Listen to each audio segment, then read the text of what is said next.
We're going to talk about strong and weak bases today. Strong and weak bases, similar to strong and weak acids, of course, very similar. So this is going to be all a little bit of review for you guys kind of thing, because we just did this yesterday here. There is a few little things that we need to do an extra, and actually these questions will take slightly longer because there is a little bit more work with these. Bases are characterized by their bitter taste and slippery feel. pH is greater than 7. Electrical conductivity. Of course, strong bases exhibit these properties more than weak bases. Strong bases have more hydroxide ions present, basically, and of course that's what makes them stronger. Strong base is equal to hydroxide. So if you have a strong base, hydroxide is present. When a strong base is dissolved, the ions dissociate completely, because remember, strong bases are ionic compounds that have hydroxide as part of them, right? Strong bases such as sodium hydroxide is a 1+ and a 1-. So when you put those into water, they dissociate, not ionize. Ionize is the term for acids. Dissociate completely to sodium ions and hydroxide ions. So same as before, this is pretty easy stuff. If I have a 0.42 molar sodium hydroxide solution, I get 0.42 molar here and 0.42 molar from my hydroxide. And of course, how hard is that to figure out the pH for that solution? Not very hard. I take the pOH. Don't forget, you're going to have a little bit more work to do today. pOH of the negative log of 0.42 here I'd put in. Yes. And I get 0.38. And if I want to find the pH, I take that 14 minus that pOH and I'd get 13.62. Okay? And you're done. So that's the only little bit, you got a little bit extra work with that pH thing there, because of course you need to take the 14 minus the pOH in that case there. So weak bases, or strong bases, very similar to strong acids. It's a 1-to-1, it's a quantitative relationship, okay?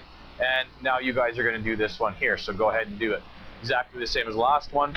Go ahead and do this. Look guys, little review here. Yes, we just did this. Pay attention. Dissociates completely, right? This is modified Arrhenius theory definition. Last year in Chem 20, we told you if the base has hydroxide present, it simply dissociates. It doesn't need to react with water because hydroxide's already there. If it was a weak base and it didn't have hydroxide present, then yes, you need to react with water. There is no reaction with water here. It simply dissociates is how we write that properly. Okay, we don't need to react this with water. All right, so here we go. Should be done by now, hopefully. Lithium hydroxide breaks up into lithium ions and hydroxide ions. Okay, it says you got 0.45 grams of lithium hydroxide. Molar mass, 23.95 grams per mole. I can find N, which is 0.018 moles, roughly, give or take a little bit. Okay, and if you want, you could use the volume right now, but basically for every mole that I use here, I get a mole of hydroxide. I want to find the pH, so before I can find the pH, I ultimately would like to find the pOH, I guess. In order to do that, I need concentration, I need N, I need B. I know N because for every mole, I get a mole over here. For every 0.018 moles, I get 0.018 moles there. I got a volume of 8.6 liters. N and V will give me C, of course, which is 0.00218 moles per liter. I can take the negative log of that concentration, and I will get, I don't know if I need to write that down, 2.66059. And therefore the pH of this solution would be 14 minus that, which works out to be 11.34, all said and done. 2 significant digits, because we started with 2 significant digits and 2 significant digits and 2 significant digits after the decimal, of course. Okay? pOH negative log, yes. pH 14 minus pOH. Yes, good? Okay? So that one's pretty straightforward. Okay? We don't need to worry about reacting with water, et cetera, because we already have hydroxide present, so it simply dissociates. All right? Good? Questions on that one, anyone? Yes, no? Okay. All right, so all the strong bases are like that. By the way, do you need an equation for this one? You probably should, because if it's calcium hydroxide, for every calcium hydroxide that you have, you're getting 2 hydroxides over here. Better make sure you have an equation and make sure you get the right ratio there, because it's going to affect it, obviously. Next, weak bases. What about weak bases? Well, most of the weak bases are negative ions, all right? Weak bases dissolve, usually form the equilibrium system is established like so here. So usually they're negative ions. They don't have to be. For example, NH3 is a weak base, and that's obviously not an ion or an anion. However, usually what you see is something like this, and here's how this one works here. Water, remember, slightly ionizes, of course, autoionization of water. So really water is made up of OH plus and OH minus. And what happens is, of course, in order for this to take place, to make hydroxide, which we need to do in order for a weak base to, a weak base needs to react with water to make hydroxide. So here's your hydroxide here. That basically splits off, and this H plus adds itself onto here. And of course, that combined together will give you that right there. And what happens, once again, if you have your data booklet out, okay, let's go back to that propanoate ion, for example. That, I think we've done that one already once. If you look up your propanoate ion, or propanoic acid, which is, where is that here? I believe it is about, on page 9, it's about the 5th one down or so. So if you look, you got your C2H5COO minus, and the conjugate acid that goes with that, of course, is C2H5COOH. The H has been added back on. The H came from the water here, adds itself back onto this base, and that's what you'll see here. So this will be your conjugate acid here. This is your weak base here. Okay? Those two will go together still. So basically what I'm saying is now today you're going to be focused on the right-hand side of this column, looking for those, in most cases, negative ions. Not always, but mostly. So you find your negative ion here, and what you're going to get as a result is your conjugate acid. And we're going to talk about conjugate acid bases probably maybe tomorrow or maybe Monday, we'll see. We'll talk about Bronsted-Lowry acid base and how that all works, definitions of acid bases kind of stuff. Okay, so with every acid here, you're going to have your weak base here. Okay, and once again, today we're focusing on the bases, so you're going to be looking on the right-hand side of this column in the negative ions there and finding your weak base and, of course, the acid that goes with it. All right, so once again, how much does this break up? How much, what do we expect to find here? Well, exactly the same as the weak acids, right? We need to know how much it's going to break up. In this case, dissociate or basically react with water to give you hydroxide. How much actually takes place? And what we're going to use here for today is we're going to use what we call the Kb value instead, because we're not talking about acids today, we're talking about bases. So we're going to use the acid the base ionization constant Kb.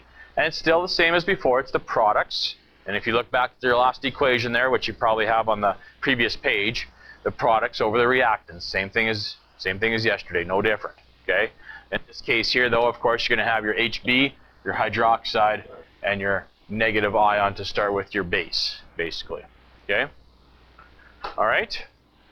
So, this one here, for example, we want to calculate the Kb for OCl minus, the Kb value for this one here. So first things first, I want you guys to go ahead and write out an equation for this. OCl minus has a pH of 10.20. Calculate the Kb for this. Okay, so you have 0.10 molar OCl minus. That is the hypochlorite ion. React, of course, I don't have hydroxide here. It tells me it's a weak base. So I do need to react it with water to give me, well, OH minus, of course. And it doesn't matter which order you write these in, by the way. But weak bases always give you hydroxide, of course. And the H plus adds itself on to give me HOCl, and that is the conjugate acid if you look that one up in your data booklet of that. Same as always, of course, we start with a 0.10 molar concentration here. And don't forget, technically, that is your initial concentration. That's what we're starting with. That is not at equilibrium. That is what we're starting with initially. We go through a change, and then we reach equilibrium eventually here. All right? Now, when you start out, we have 0.10 molar of OCl minus. You actually have, you can put dashes here, 0 and 0 moles per liter here, moles per liter there. Okay? So you're starting out initially with 0, nothing there. It goes through a change. Obviously, it's going to decrease by a little bit here, and this is going to increase here and increase here. By how much exactly, I don't know. All right? And all said and done here, do we really need to worry about the X part? Well, that's where, remember, do I really want to do, well, remember, if you do this, and you do this and this, you have to do quadratic equation, yes? Same as yesterday, right? So the question is, do you really want to do the quadratic equation? Do we really have to? Well, that really comes down to how small this X is, right? And how do I know? Well, let's look it up. Let's find out. Is 0.10 1,000 times bigger, in this case, than the Kb value? Not the Ka, because I don't care about the acid. We're talking about the base here. So let's figure out the Kb value first, I guess. Or no, we have to figure out, sorry. We have to figure out the Kb value, I guess, right?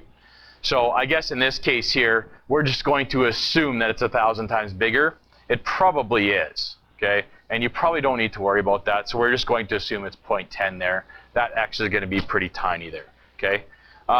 Sorry, they also tell me, oh, sorry, I kind of screwed this up, didn't I? It has a pH of 10.20. So I guess I do know this, don't I? Oh, seriously. pH of 10.20. So let me just write that down here. So the POH, therefore, is what? 3.80, yes? Okay. So I know at equilibrium here, the POH is 3.80, which basically means I have a concentration here of 10 to the negative 3.80, yes? Or the concentration there would be what? 1.58 times 10 to the negative 4. All right? Sorry, I forgot about that part there. There you go. Okay? And if I know the concentration is that, 1.58 times 10 to the negative 4, I know the concentration here is 1.58 times 10 to the negative 4.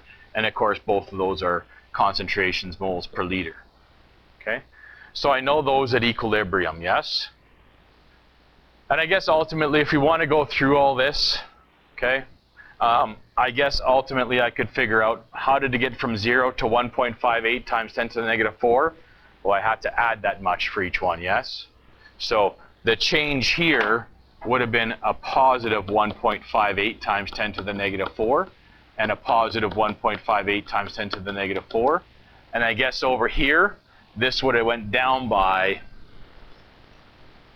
1.58 times 10 to the negative 4, yes? That would have been the change that's associated with those. Now, do you really need to worry about that? I highly doubt it, okay? Is that really going to make a difference? 0.10 and then 1.5, subtracting 1.58 times 10 to the negative 4? I'll tell you the difference right there. It's either going to be 0.10, so we're either going to assume it's 0.10 here, or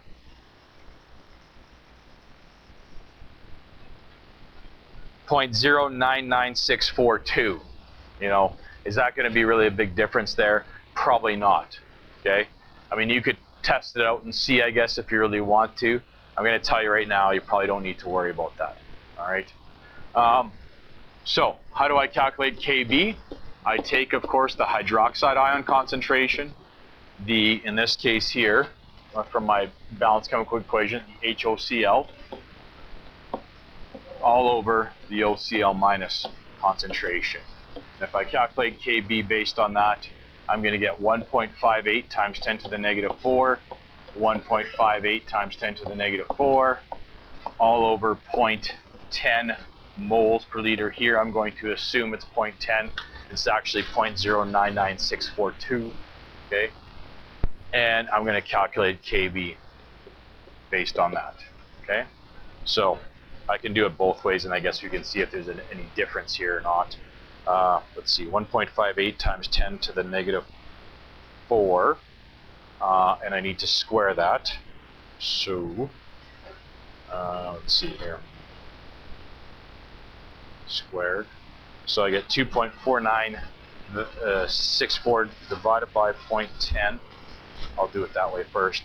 And I get 2.4964 times 10 to the negative 7 for that value there of KB. Significant digits, of course. Let's go back here. What do we got? 2, I think. So 2 significant digits. Let's say 2.5 times 10 to the negative 7. Okay? For the KB value there for that one there. All right. 2.51. Okay, so it still rounds to the same thing, so you're okay. All right. So that's what you would do to calculate KB. Sorry about that. I forgot that we had the pH in this case here. Once again, most of the time you're going to be able to assume that that X, that little bit that you're losing, this here is so small, okay, that really is going to make a difference between 0.10 and 0.099624? No, it's not going to make a difference. So we're just going to assume 0.10, and you're still going to get the same amount, right? Okay, so that's how you would calculate the KB value based on this. Please know, of course, that when you do calculate pH and POH, things like that, and when you're using KB stuff, that's at equilibrium. At equilibrium. We're not talking about the initial part or the change that took place. That's at the bottom line there. That's the equilibrium part. That's very important. Okay. Let's take a look at the next couple of examples here. But before we do that, it says the KB of a weak base can be derived from Ka, its conjugate acid. We know that if the acid is strong, in correlation, the base has to be quite weak, and vice versa. If the base is stronger, the acid has to be weaker. The acid portion of that has to be weaker. So we know that they're in that conjunction still, and we derive this formula, by the way, KB. If you want to find KB, you're going to take KW over Ka. In other words, we say that the equilibrium constant for water, remember, is a mixture of the acid and the base, right? So Ka, Kb, right? Multiply those two together, basically. And all we did was we solved for Kb in this case. So Kw over Ka, that will give you the Kb. If you look on your why do I need to know that? Because in your data booklet, you only have Ka values. You don't have the value for how much the base dissociates, or basically breaks up. We don't know how much the base dissociates, so we need to derive that from the acid. All right? So we're going to use that in this one here. Calculate the Kb for the propanoate ion. What I'm going to get you guys to do, you don't need to in this case because we're just calculating the Kb value, but I want you to write out the equation for me for this, just for a little practice here. So find the propanoate ion, which we've talked about, and just practice writing out the equation for that.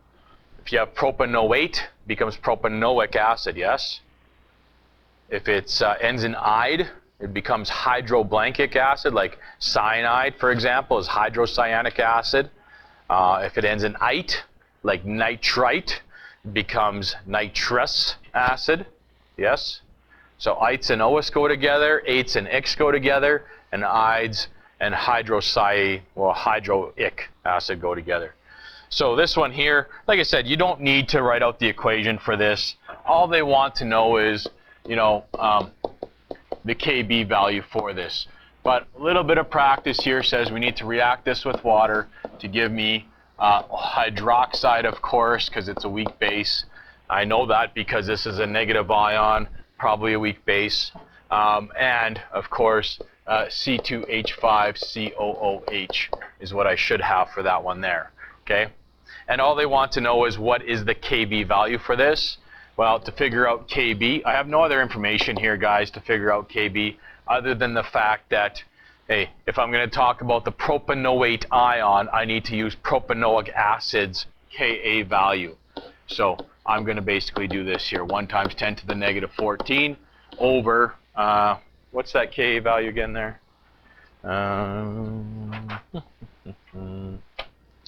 Let's see here.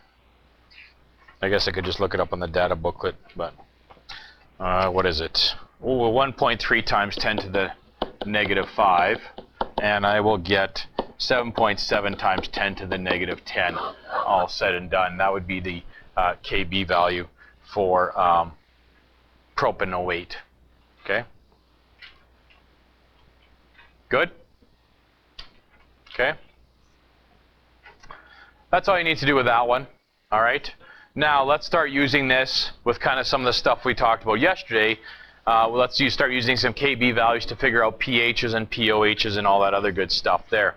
So, same thing here. I want you guys to start with the equation. Put down the information that you have initially, and let's start working on this one here. This is exactly the same as yesterday, only this is a weak base, of course, and I need to use, of course, not the Ka value for this, but the Kb value for this. Other than that, if you know what happened yesterday, you should be able to do this question because it's identical. Except for at the very end, you're going to have to do a little bit extra work, of course, for that. Okay? So, just keep that in mind. I'll let you guys get a start there before I start jumping in here.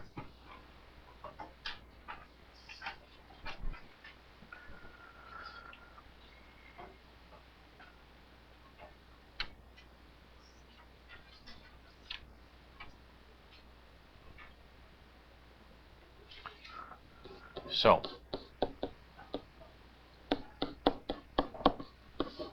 you don't have to look up here, just keep on working, guys.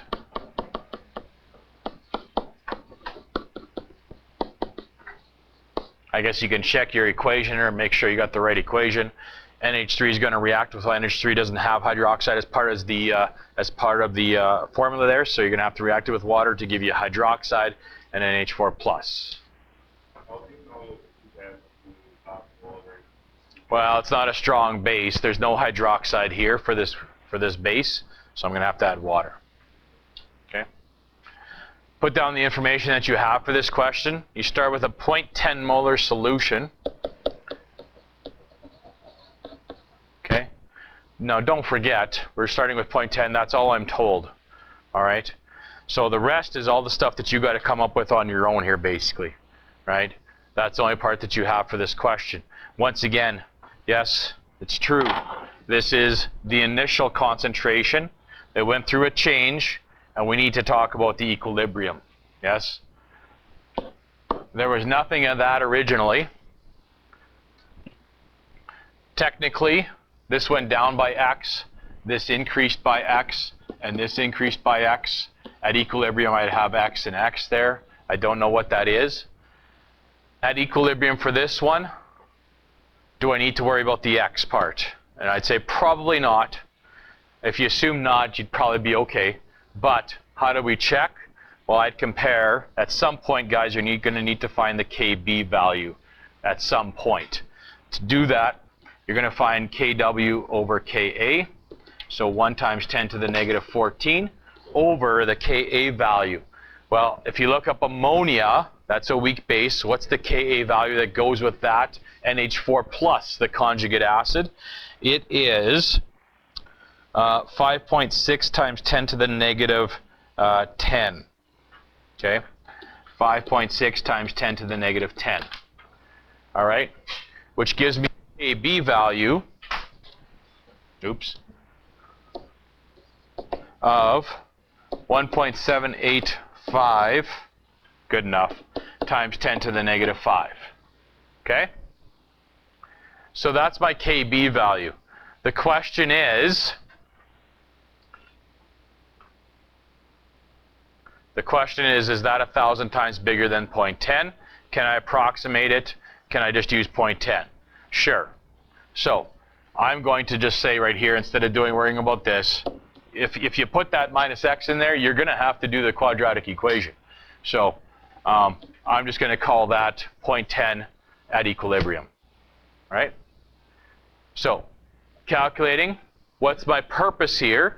Why am I doing this? I need to figure out the hydroxide concentration, because once I know the hydroxide concentration, I could figure out POH. Once I know POH, I could figure out pH, which is what this question is asking me to do. Okay? So, I'm going to take Kb is the hydroxide ion concentration, the NH4 plus concentration, all over the NH3 concentration. In this particular case here, Kb is 1.785 times 10 to the negative 5. This is X, and this is 0.10 moles per liter. I will solve for X squared equals cross multiply 1.785 times 10 to the negative 6. X will turn out to be, all said and done here, 0.001336 moles per liter. Okay, and we'll just stop there for a second. And we'll go back to the top here right away. So I know my concentration of hydroxide would be 0.001336, or if you want to use scientific notation, fine, whatever, I don't care. But that's what the concentration would be there. Once again, you start with 0.1 molar, you end up at 0.001. That's a pretty small breakup of NH3, right? So now I know X right there, correct? By the way, I also know the concentration of NH4 plus, if that matters to you. It doesn't really matter to me, but I know that this is 0.001336 moles per liter, and likewise there, but I'm not really concerned about that because I'm trying to measure hydroxide. Now that I know C, I can figure out the POH here, which would be, of course, the negative log of 0.01336, and I'm not going to write that down, but it works out to be 2.87-ish, roughly. And then once again, to answer the question, I need to find the pH, so I'm going to take 14 minus that, and once again, I'm going to get here 11.13. Two significant digits here because that's what was in my question. Two significant digits after the decimal. Okay. Remember, I was only given 0.10 as a starting concentration here. Okay. Good. The only difference between yesterday and today is that, of course, I got to change Ka to Kb, and good chance that you're going to have to do POH first because we're talking about hydroxide today, and then you'll have to do pH at the end. So just a couple extra steps, but really it's the exact same as yesterday. Okay. We have one more example to go through here, so I'll go ahead and get started on the next one there, and I'll give you guys a few minutes to copy this one down here and kind of take that all in. And like I said, you got one more example to do there, so you might as well start on that one, and then we'll get going here.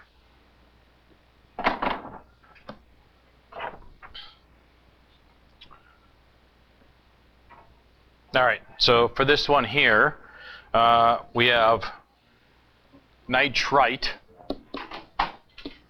React that with water, of course. Gives me hydroxide and HNO2 aqueous. Once again, I mean, basically the same as last one, guys. We start with 0.10 molar here. That's your initial concentrations. Technically, we don't have anything there to start with. Or you can put zeros or whatever. You're going to go through a change, and you're going to get to equilibrium, of course. And at equilibrium, of course, this is going to go down by X. This is going to increase by X, increase by X. So we're going to get X here, X here. Not sure what those concentrations are yet. Depends on Kb value, how much it actually breaks up. At some point, you will have to figure out Kb, so I might as well do that now to see if we can use this approximation. I'll tell you right now, you can, okay? And you probably will be able to, because if you can't, you got to do quadratic, and that's going to suck. So I can almost guarantee you in these particular examples or these types of problems, you're going to be able to approximate that as 0.10. All right. So we're going to say Kb, I'll do the Kb right away here, is going to be the hydroxide ion, the HNO2 concentration over the the NO2 minus, the nitrite ion, KB, what's the KB value here? Well, somewhere I need to figure that out. It's going to be the KW over the KA. The KW is 1 times 10 to the negative 14. The Ka for nitrite.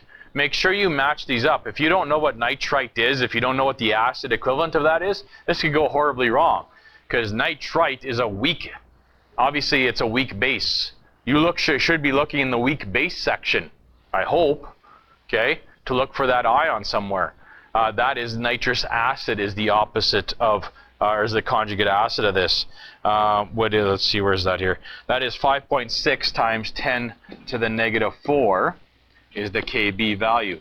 So the Kb here is 1.78 times 10 to the negative 11. That's what that works out to be. Okay? That's what I'm going to put here, of course. Okay? I know that the concentration of hydroxide in NaHO2 is X, so I'm going to square that. And the concentration of the nitrite ion, we're going to assume, didn't go down by a lot, so it's 0.10 molar. Cross multiply and solve. X squared, of course, is going to be 1.78 times 10 to the negative 12. X will be the square root of that, which works out to be about 1.336 times 10 to the negative 6 moles per liter would be your concentration of X, which happens to be, of course, your concentration of hydroxide and HNO2. So now I can take this and basically put it there and there. Okay, not like both of them matter, but obviously we're focused in on the OH one here. So 1.336. So right here somewhere, I got a bunch of stuff going on. Let's use a different color here. This concentration here is 1.336 times 10 to the negative 6. I'm going to find the POH, so I'm going to take the negative log, of course, of that, and I will get a POH of 5.87-ish, roughly. Now, I'm just writing down a few numbers. Obviously, you cannot round until the very end. I can't even round, I can't even round this KB value here. You can't round anything until the very, very end. So that's your last step, is to round it. So you obviously, I'm not going to write down 1,500 numbers here because that's silly. So keep this in mind, please. If you're not getting the exact same answers, well, maybe you're rounding too early. I don't know. You can't simply just take, what I write down here and plug it in your calculator and assume you're going to get the same answer. It's not going to happen. Okay? And then a pH here will, all said and done, rounded, etc. 2 significant digits after the decimal, because we started with 2, it should be 8.13. Okay? 14 minus the POH. Yes? Good? Questions? Questions, anyone? Okay. So you're going to have similar types of questions today that I'll give you for some practice here. So now that should be good. Okay? Yeah. Yeah.